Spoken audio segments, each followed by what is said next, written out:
Sound different?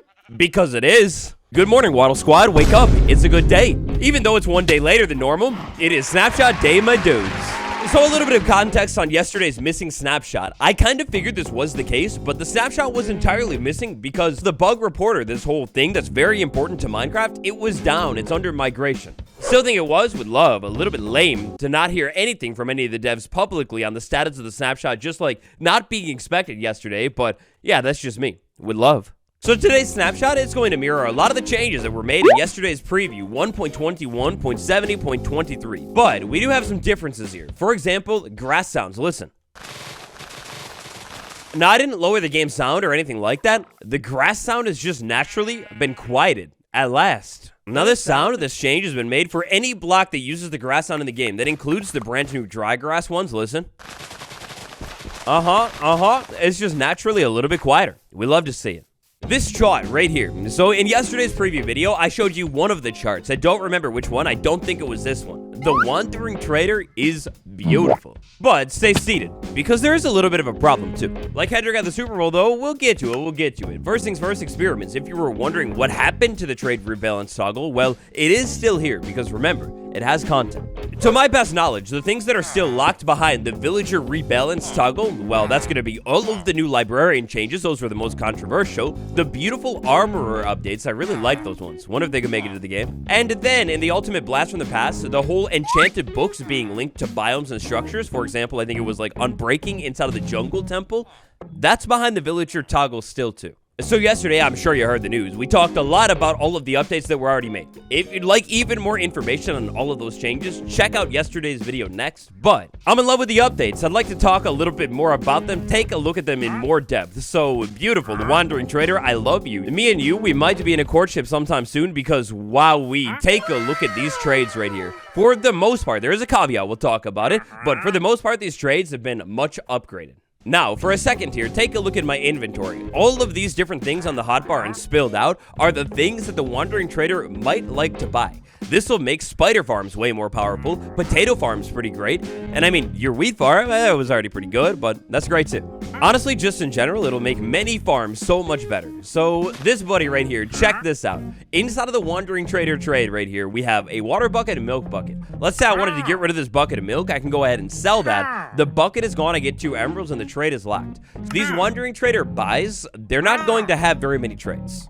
For example, we'll test it out with another one. Baked potatoes right here. I have a whole lot. I want to sell you as many as possible. Well, tragically, it seems that like one trade every time is it. I feel like they could maybe up the trade limit for things like potatoes, because, I mean, after all, this guy's got to be able to carry more than 4 potatoes. Now, on the other hand, maybe the most marvelous thing, the new things that the trader will be able to sell you, oh, they're beautiful, and they're from all over the entire world, including, yes, some of those juicy, brand new plants, the tall, dry grass right here. I can go ahead and buy it. And actually, when buying, the trades are not as limited. So, yeah, case in point right there, maybe the Wandering Trader should be able to maybe like pick up a little bit more of some items from you. And wait, bro, was that a different sound too? That was sounded different. Oh my gosh, I love it. I'm so excited for the trader to get better. Now back to the chart again one more time, because wow, that's a big pool. Like we took a look at yesterday, we've got the invisibility potion inside of this trade. We also, at the bottom corner, have this enchanted pickaxe. It's great.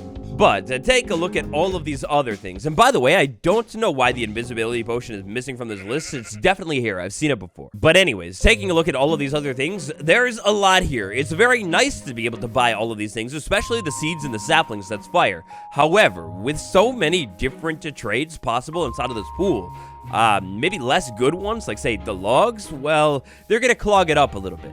Mogswamp, of course we know him, the king of super flat Minecraft. This point was made by Mogswamp, and, well, ever since Mogswamp made it, I can't unthink it. I do think that maybe, say, things like logs, maybe even ice, they could maybe be removed from this trade pool. Especially with the fact that we have saplings here. I mean, don't get me wrong, the log trade is nice, but the fact that we have saplings here, I mean, that's gonna be a little bit more desirable. My other proposed workaround here is, well, maybe open up the Wandering Trader's trades a little bit more. Instead of having, say, like 10 trades or whatever this is right here, why not, like, double it or something? After all, a little bit later game, when this guy shows up at your base, the log trade is nice. Also, like Mogswamp said, how about some cocoa beans? Maybe some bamboo devs, please. Hey, wait a second. With all those flowers there, why not just cut all the dice? Alrighty, so next today, I'd like to swing things over to the local village because inside of this snapshot, we have an addition to the village's loot table.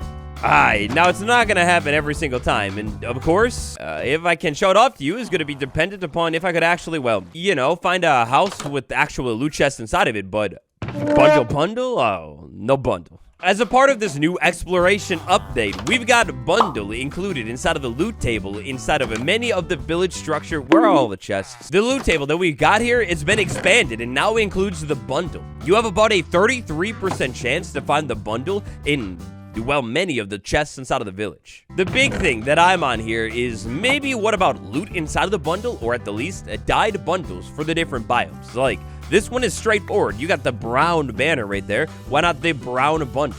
Meanwhile, the plains biome, yellow is sort of the color of the plains biome village. Juicy market stalls right there. Well, how about a yellow bundle inside of the village? Also, I mean, come on, it's 2025. We have a meadow village inside of Minecraft. Are we still seriously reusing the plains village for the meadow biome? Come on, let's get with it. A quick reminder to smash that like button, like annihilate for me, and subscribe too. We're waddling into a brand new era, if you couldn't tell, and you're going to want to waddle with me. Alrighty, so next up, we make a brand new world here. What I want to check out inside of this update is the camel. In yesterday's preview, a beautiful change was made to the camel that I almost missed. However, because of mob spawning being a little bit different on Minecraft Bedrock Edition, it was hard to really explore. So our change here is pretty beautiful. Inside of the desert biome, the camel will be able to spawn just like randomly now, not only at the desert village. In order to make this possible, we've got a brand new tag. I mean, it's not that juicy, but pretty predictable here. Block tags added camels spawnable on, which is, well, blocks the camel can spawn. So, of course, a block that is included inside of the tag, that's going to be the sand block. And you can see it inside of the tags right over there, spawnable on. The changelog just says the desert. I'm curious about red sand. Can a camel spawn here? It doesn't look like it. Now, the big change that we want to check out here, our mystery here, tiny swamp. Side note, let the firefly bush generate here, please. Our big change here that we want to find out is just how rare the camel spawning actually is. So, oh, hi, there you are. Ooh, I love this. Just being able to wander through the desert and find a camel. It seems like you spawned alone. Oh, you're so lonely. Hi, friend.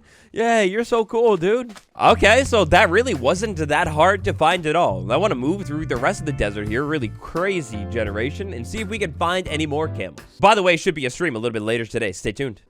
This is some of the craziest desert generation that I have ever seen with all of these hills. Like, wow. Moving around here, though, it doesn't seem like I'm seeing any more camels. They kind of stick out like a sore thumb. Oh, well, there you are again. So it doesn't seem like it's going to be overly common, but it's not terribly uncommon at the same time. And just in case you were curious, yes, every single time, guaranteed, inside of the desert village, you'll be able to find a camel spawning here too.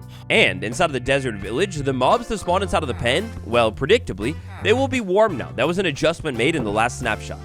Hey, and look at that, before too long, another camel too. That's great.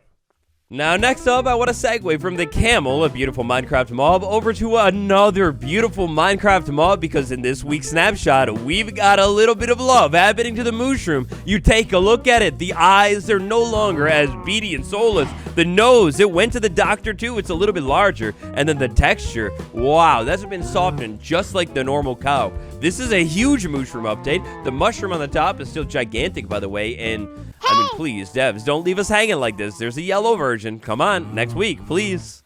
Minecraft, please. I'll, like, do the big reveal if you put the yellow cow into the game.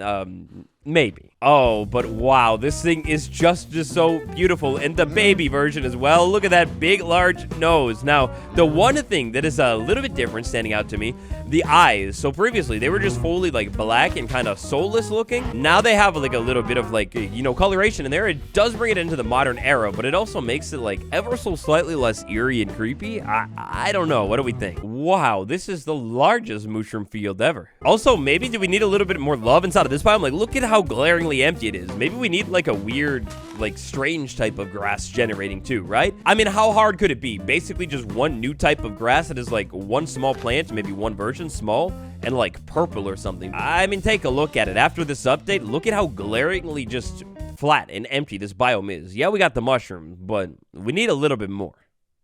All right, now, maybe the greatest change out of all of them. Wait, did I say that for, like, literally everything today? Let's do a world tour with the villager. The cartographer villager has brand new trades. We talked about him yesterday. There's a little bit more on him today. So the cartographer villager, first things first, we're always going to start with these two trades. Let's see, this one's a little bit better. We'll go ahead and take that trade until we get you to level up. Do it a couple of times, and just like that, level 2. Now, at level 2, inside of the plains biome, we have a couple of different options, as in, like, literally 2 options. At level 2, we'll always have a glass pane trade, it seems. But then we also will either have a map trade to the savanna biome or a map trade to the taiga biome. Now, for 7 emeralds and a compass, I'll go ahead and take this trade. Check out the map right here. And we got that juicy new map. Oh, there it is. There it is. The juicy new icon at the savanna.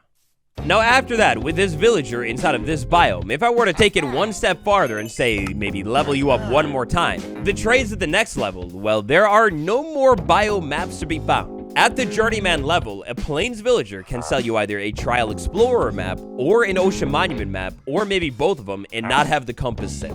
So what this villager is doing is selling me a map to the closest savanna village, which means theoretically, if I send myself over to it, if I wasn't buried in the ground, well, theoretically, voila, just like that, this map led me right over to the savanna. Now, for the sake of world exploration, let's say we use this map to locate the savanna biome. Then, while over at the savanna biome, no, sell me the map, stop it, sell me the map. Alright, so over at the savanna biome, we could go ahead and kick things off the same. The villager starting trade for every single biome is going to be the same. So we level you up, and now at level 2, we have a plains map, so we could go back to where we came from, or we have a desert map. You can see right here, this villager is going to help us go on a world tour. And look at that icon. So now, we go ahead and use the map again, and it worked to the nearest desert village. One final time, we'll go ahead and get ourselves a cartographer villager in the middle of the desert and trade with him. We'll level you up. Once we level a villager up, at level 2, something interesting has the chance to happen. So here we've got a savanna village map, or, okay, well, a plains village map. But theoretically, from the chart, we can find a map to the jungle. Here we go, Jungle Explorer map. Now, interestingly, I'm kind of conveniently right next to the jungle, but knowing that there are no jungle villages, the Jungle Explorer map instead will send you to the nearest jungle temple. Meanwhile, the Swamp Explorer map, that one will be able to send you to the nearest witch hut. And I mean, that right there, that's a game changer for witch farms worldwide. So these villager updates here, I mean, I think they're quite nice.